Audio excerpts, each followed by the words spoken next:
Welcome once again to Lehto's Law. Here's Steve Lehto. Kevin tips me off to a lot of stories, and he got one here from WECT. FBI and U.S. Attorney's Office warn of jury duty scam. And these scams keep evolving, keep popping up, and many of them sound familiar, but unfortunately, when something that pops up that's relatively new, it'll throw some people off. So it's extremely important you understand this. The FBI field office out of Charlotte and the U.S. Attorney's offices for the Eastern, Middle, and Western Districts of North Carolina are warning the public of a statewide jury duty scam, but I assure you it's happening many, many places. According to the FBI, scammers are calling or sending emails claiming that the victims have missed jury duty, and there's a federal warrant out for their arrest. The scammers then ask the victims to pay a fine to avoid jail time. So just to let you know, we're calling you from the courthouse. There's a warrant out for your arrest. You didn't show up for jury duty, and we sent the notices to you, and you owe us money, and we're going to arrest you unless you pay the fine over the phone. Got a credit card? Now, everything's wrong with that story, and I'm sure you know that. But we all know people who'd fall for it, especially if the caller ID said U.S. Marshal Service. And of course, some people don't know that they can spoof the caller ID. So the FBI says scammers are also including fake arrest warrants, which, by the way, would be really, really easy to dummy up, with victims' names in the texts and emails, as well as faking contact information to appear as legitimate sources. So what they can do, they go online, they find the form that a warrant would look like, they fill out your information on it, then they call you and go, no, this is legit, I can send you a copy of the warrant. They send it to you, whoa, check that out. How hard is it to fill in blanks on a form on the computer? They got forms on the computer now? It ain't hard at all. Legitimate arrest warrants are not emailed or texted.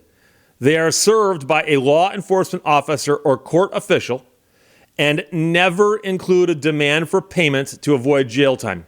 And that's the one weird thing about these scams, and that's from the press release from the FBI, is that so many people fall for this and go, oh, well, they told me I'd be arrested if I didn't pay this money.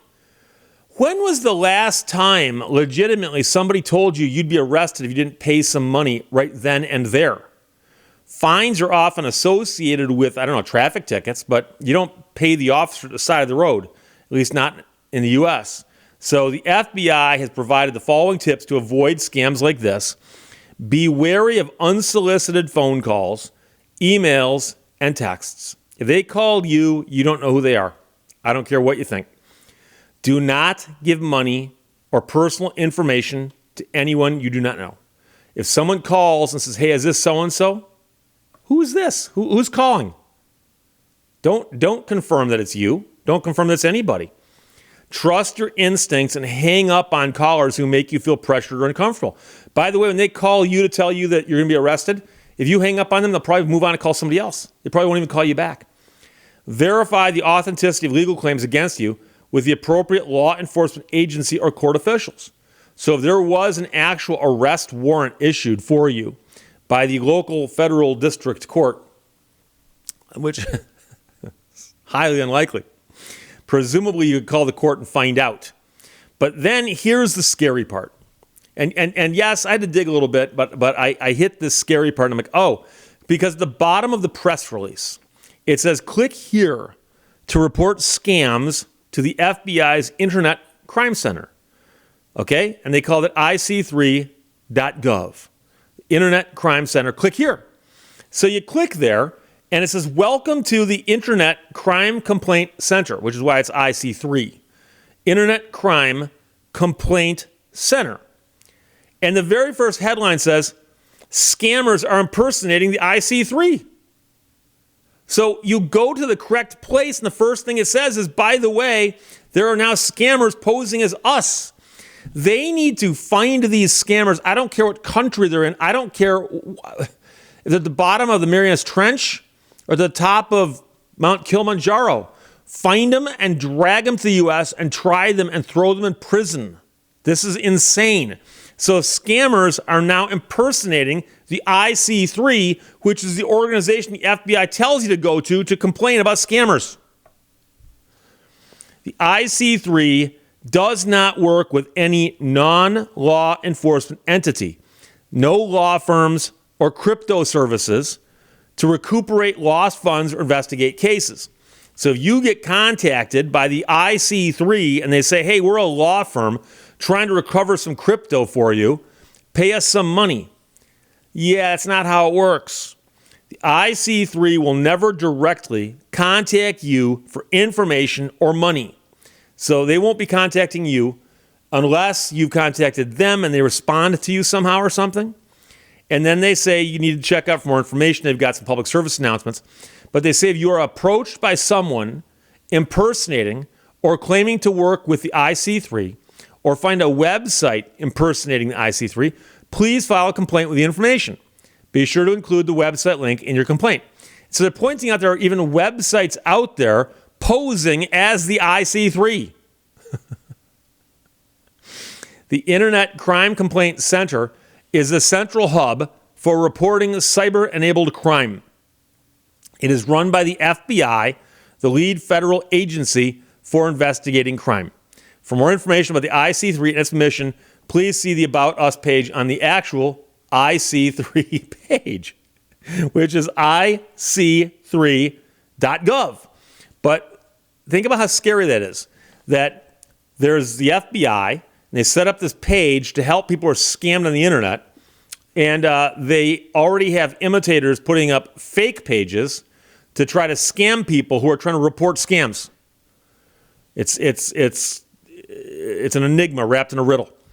So if you or someone else is in immediate danger, call 911 or your local police, obviously.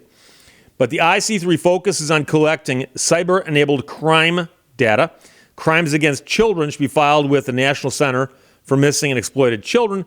Other types of crimes, such as threats of terrorism, should be reported at tips.fbi.gov.